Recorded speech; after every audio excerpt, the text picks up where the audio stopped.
So I'll just get into what I'm going to discuss. First of all, I am a father of two beautiful children who go to school here. They go to UCF, and I've been married to a beautiful woman who gave me those two children for 28 years.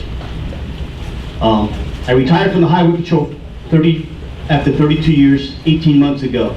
I retired as a chief from the Florida Highway Patrol, and prior to that, I was a Boy Scout, I was a Cub Scout, I was a junior naval cadet, and I was an altar boy. Born and raised in the Bronx, in the concrete jungle. The reason why I tell you that is because 45 plus years serving my community. That's all I know how to do. To me, it's not a job, it's a calling. It's a sense of duty. It's a public servant that I've been doing all my life. God has prepared me for this position. I could do it for free. Now, what I want to tell you about is I am not a politician. I do not know how to speak like one. When I'm walking in the community, I'm talking to the community, knocking on doors, every part of this county. And what they're telling me is that they want change. They're tired of the old. Crime is up. It's not consistent with the numbers. They want to do something. Violent crime is up. No matter where I go, whether it's in Pine Hills, East Orlando, West Orlando, everywhere. Lake Campbell, they all tell me crime is up. So part of my platform is reduce violent crime, community policing, bridge the gap between the law enforcement and the community. That's how we got to do it. And we can't do one, we can't do number two unless we put boots on the ground. We need more deputies. This Orange County, the population is growing. A lot of people are moving here. They're moving from New York, they're moving from Miami, they're coming from Puerto Rico. It's a great place to live, but there isn't enough deputies. So on November 6th, when you go vote, you vote for Joe Lopez.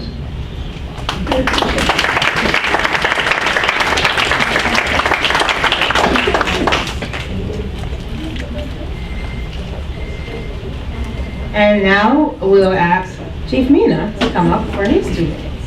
Let's give him a round of applause. Thank you.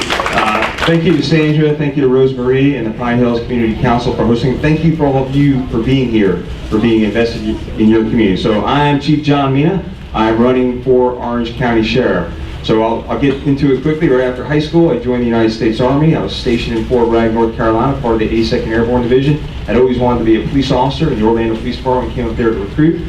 And that's how I ended up here in Orlando, Florida. So my entire family, my wife, my mother, my father, my brothers, they all followed me down here.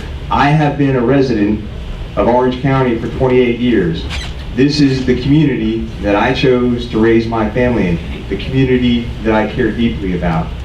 So after the Army, I've served here in Orlando for 27 and a half years and done just about everything you can do in the police department, from drug enforcement to being a regular patrol officer to investigating sex crimes and crimes against children. I was a SWAT team commander for 17 years, involved in training. I worked directly for Chief Val Demings at the time. And all along I had mentors pushing me to go further at the Orlando Police Department. In April of 2014, I was appointed by Mayor Buddy Dyer to be the 38th Chief of Police in the City of Orlando. So I have been Chief of Police in the City of Orlando for the past 4.5 years. That's a lot of experience. And during that time, we have done some very great things, from reducing use of force, reducing crime, reducing officer-involved shootings, reducing complaints on officers by citizens. And we have done, even the thing I'm most proud of is our engagement in the community. If you follow us on social media, you will see that. So I care deeply about this community. I want to further engage with the community. I want to bring a lot of the great things we've done in the City of Orlando to all of Orange County. I only live 10 minutes from here. My wife is a hairdresser. She rents her own chair. We go to the beauty salon right on Silver Star Road to get her beauty supplies. So I care deeply about your sheriff. I am the only one who's tested and trusted, proven, and ready to be your sheriff right now. In the nearly 19 years I've lived in Pine Hills, we have a revolving door of captains in charge of our districts. Only 2 that I can think of have ever been publicly proactive in making Pine Hills a better place to live. One is retired and still actively promotes Pine Hills, and the other was transferred to another area in less than 6 months. What is your plan to place persons in positions of authority that will be stationed in Pine Hills long enough to be proactive and make a difference in our community? We'd like to answer that question first. Sure, I'll go first. I'll take this down. It's not working? All right.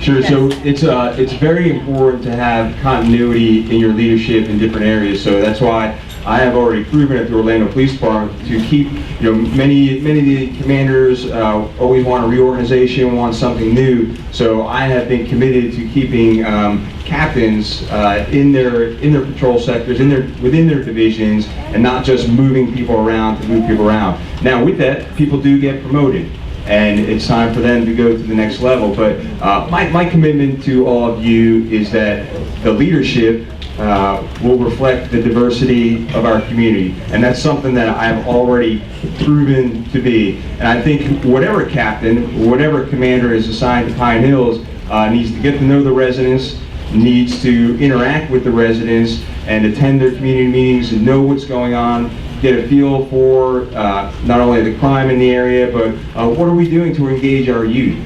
So whoever is there, it's very important for them to interact with our youth, with our residents, and to ensure that maintain those good relationships with the entire community.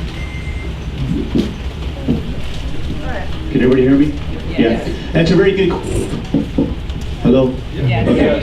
Very good question, because we were talking about that vision. Where I come from, the Florida Highway Patrol, when you get promoted to certain ranks, to certain positions, it's mandatory that you stay in those positions for 2 years, especially the higher level you go. And what that does is not only does it create stability within the community, but also creates stability within the rank structure, because that way the subordinates are not always having a new boss. When you have a new boss every 6 months or 8 months, it's an uncertain feeling that they don't know who's running the ship.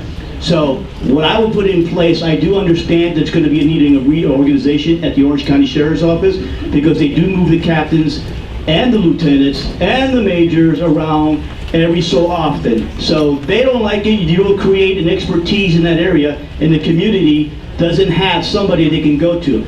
Not only would I do it at those levels, but I would also do it at the deputy level, because we need ownership in the community. That's part of community policing.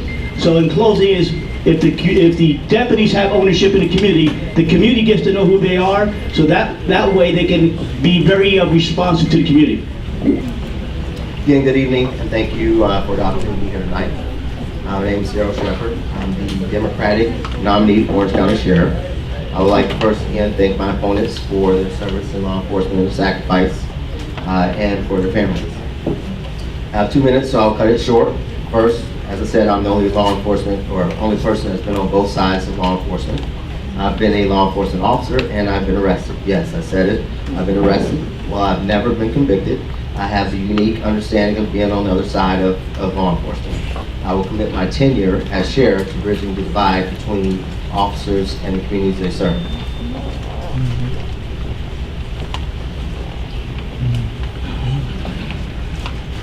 I understand that in the first person what it feels like to be profiled because of my skin color. I understand that distrust exists and why. As a law enforcement officer, I understand that the men in blue are hardworking, dedicated public servants, but there is a divide, and I'm the man who can bridge it. Second, as I said, I'm the only person up here to even have a career outside of law enforcement. I am the only person who have created a job in the private sector. I understand how to think differently to solve problems and achieve best value outcomes. Third, I believe in accountability. People ask me what separates me from these two men here. Here's one that you should know. Remember, Tom Meena wants to get rid of the Civilian Review Board, and at the very least, he wants to move it. I want to do the exact opposite. But again, thank you for your time. Thank you, and you can definitely stay here since I don't think they can hear you there. The question that we had on the board is, I've lived in Pine Hills. We haven't had a revolving door of captains in charge of our districts. Only 2 have that I can think of have ever publicly been proactive in making Pine Hills a better place to live. One is retired and still actively promotes Pine Hills, and the other was transferred to another area in less than 6 months. What is your plan to place persons in positions of authority that will be stationed in Pine Hills long enough to be proactive and make a difference in our community? And you have 1 minute to answer. Yeah, thank you for that question. I think it goes back to accountability, first of all, and being transparent. It may be perhaps the reason why we haven't maintained certain officers in the community is that, they haven't been effective and they may want to have moved on. My thing is to make sure that we get the qualified officers in Pine Hills that can bridge the gap between the community and Pine Hills. And as I said earlier in my opening statement, you have to have a rapport with the officers that you deal with in the community. If you're here policing them without the kind of respect that they need, then I doubt you're going to be very effective no matter how long you stay in the community. So I think we have to go back to bridging the gap, being transparent, improving our community relations with the community, and being accountable to the community and the people that we serve. Public safety. I feel the most unsafe when driving on our roads. At this, Yes, at this time, I see neither the City of Orlando or Orange County doing much of anything to address the speeders, tailgaters, or reckless drivers. Do you feel this is a problem, and if so, what are your plans to address this deadly problem?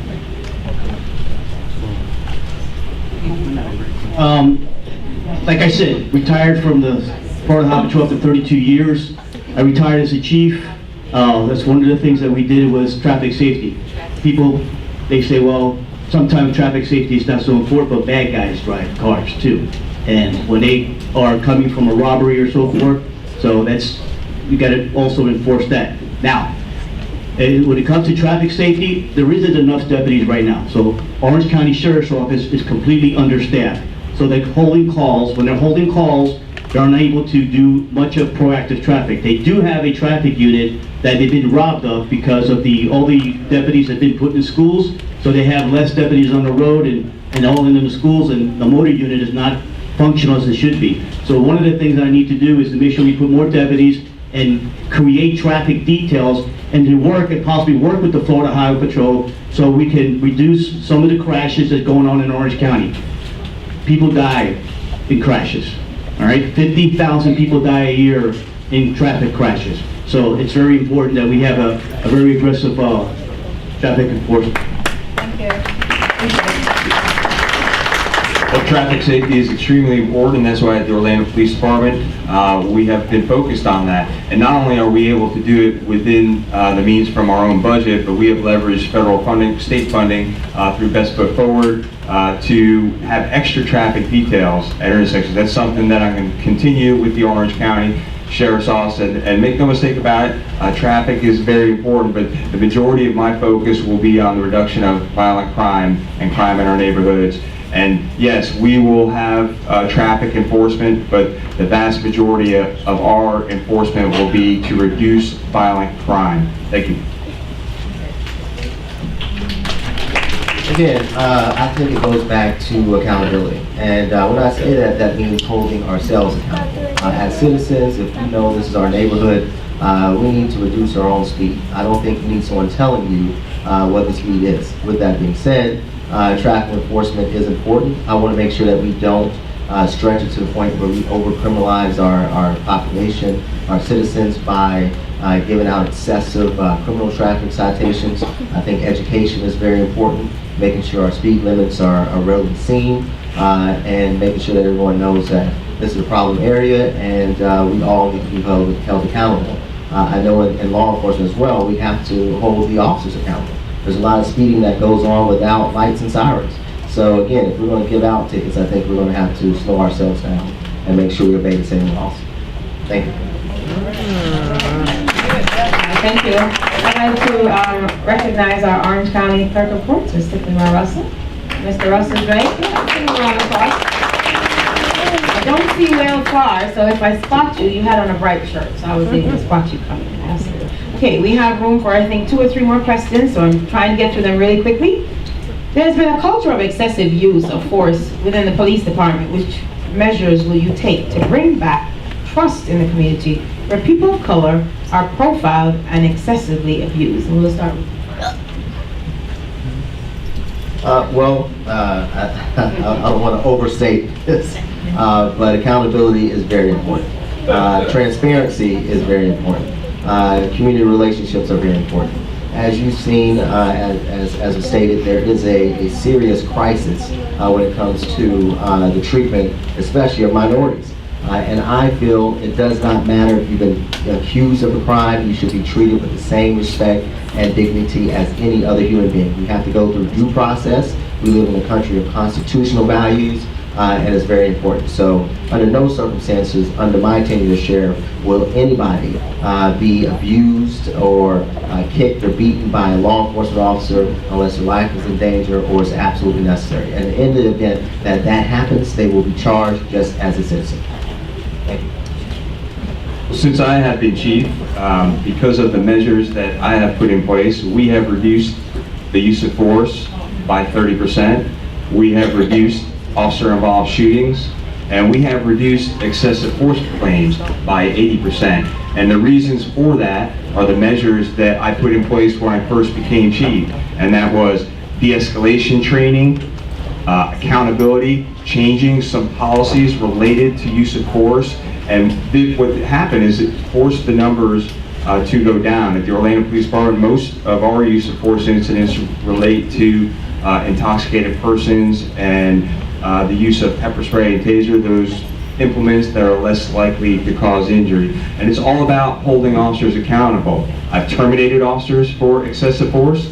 I have helped prosecute officers for excessive force. And that's what I promise as your next sheriff, to hold our officers and deputies accountable. Thank you.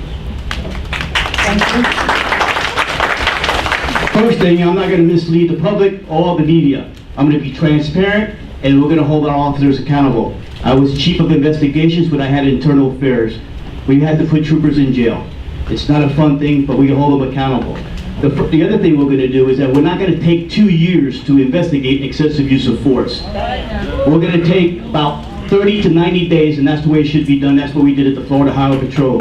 No more misleading, no more lying, no more none of that stuff. We're going to hold people accountable, and we're going to train them, and we're going to make sure when somebody does use excessive force, we're going to make sure that the state attorney's office review every case that is an excessive use of force to see if there's probable cause to make charges.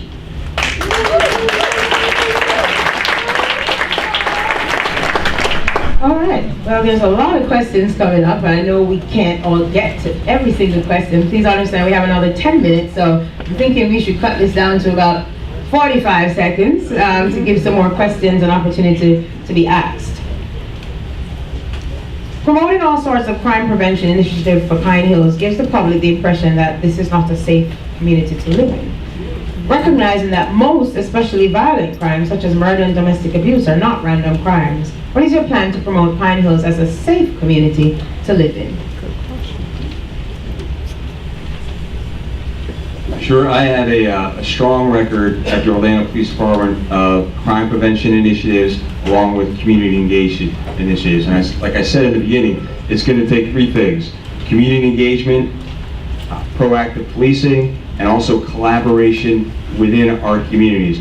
We have a very vibrant and great neighborhood watch program in the city of Orlando, something I want to do for all of Orange County. And the best way to prevent crime is to get all the residents of Orange County to help us out. 1.2, 1.3 million residents. Think about all those eyes and ears out there, but it starts with trust.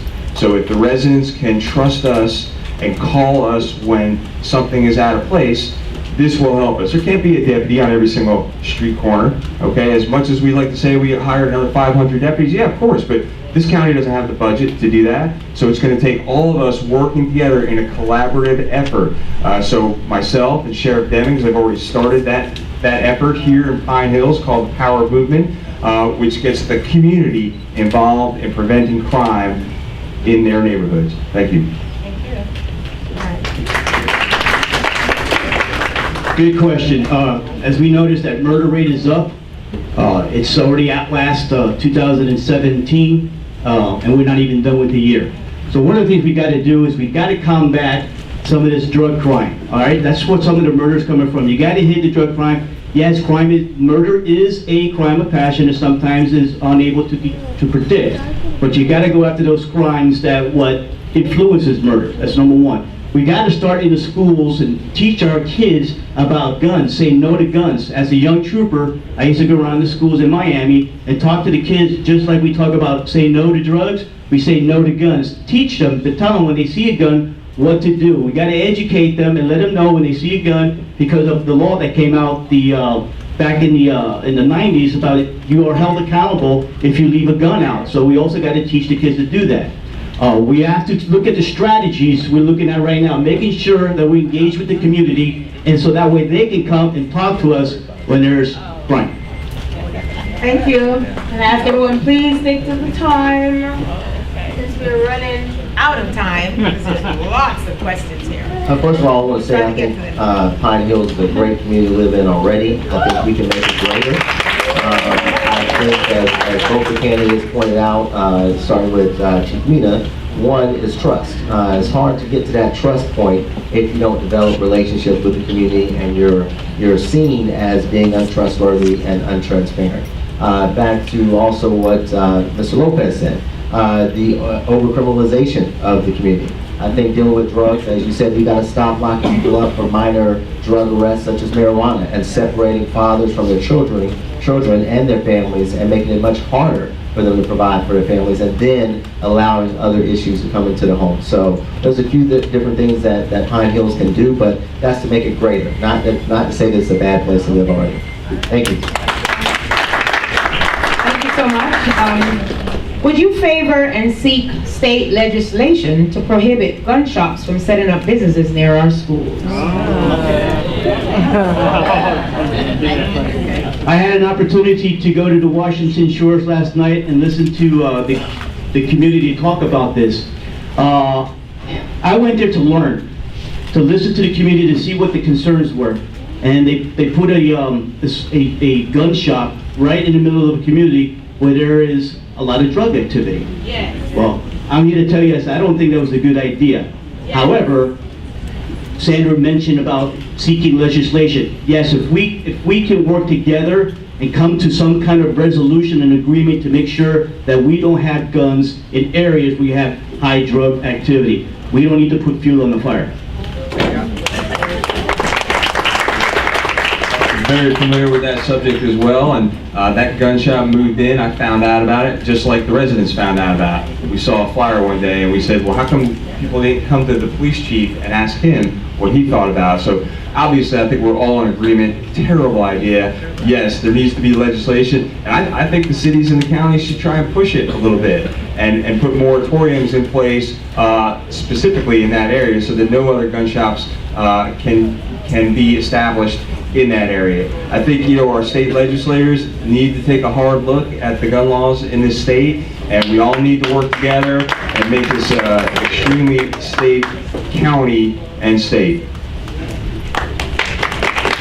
Again, I think it comes down to expecting more the same. If we don't get a voice and we don't start standing up for some different things, the gun problem is just a small symptom of the overall situation. The legislator, the sheriff, obviously hold two different roles. As a sheriff, I think we have to make sure that we enforce the current laws on the book. In doing so, that means being at the pawn shops, checking IDs, making sure someone underage is not getting a gun, giving out gun locks. There's things that we can do for free that are going to, I think, have a better effective approach on our gun situation as opposed to a store. Obviously, we can't prevent business in some areas, and that's something that's outside the purview of the sheriff's department, but we can make sure our communities are safe by making sure we do other common sense approaches to keeping guns out of the hands of kids. Thank you. And to address mental health issues in children, teens, and adults and helping them make the community safer. Sure, so we have already been addressing this at the Orlando Police Department, something I plan to do at the Orange County Sheriff's Office, and that is all about, let's face it, there is a problem in the state of Florida. I think we're like 50th out of 50 states for mental health funding. There's not enough beds for mental health treatment in Orange County. That's a fact. But as far as law enforcement, what we need to do is give our officers and deputies the tools to handle people that are going through mental crisis. So all of our officers are going through crisis intervention training. That is a 40-hour training course that will help officers deal with people with a mental crisis. So that's a reason that use of force has decreased. That's a reason that officer-involved shootings have decreased. So now officers and deputies are going to these scenes talking to people in mental crisis with guns, with knives, and de-escalating the situation. Good question. It's another trend that law enforcement officers have a challenge with, because as you watch the trend, different situations come up, and this is the latest one. So yes, we need to train our officers more. We need to have a policy in place and make sure that they're training criminal justice and standards, which is regulated by FDLE, to make sure that we get the proper training to the officers. To identify, you come on scene and sometimes you don't know right away. You got seconds to determine whether or not this person is going to hurt you, or this person may go into a mental crisis at that moment. So there's a lot of education. Work with the health industry to make sure that we understand what those needs are. I had a conversation with somebody the other day who is the chairman of the caucus with persons with disabilities, and it's a big concern of theirs that we address this. Thank you. I think we have to stop looking at people as criminals from the start. When people have a substance abuse problem or a mental health problem, we got to stop putting them in prison first and start looking at some other alternatives. Yeah. I think right now, the first thing that an officer does generally is to check and see if they have probable cause to lock someone up. I don't think they're checking to see if this person may have some mental health issues and are there some other alternatives. So I would want to work with the county commission as well as the legislators, but as law enforcement, we first have to identify and prevent and use a little more restraint in throwing someone in jail versus a mental health facility or some other option.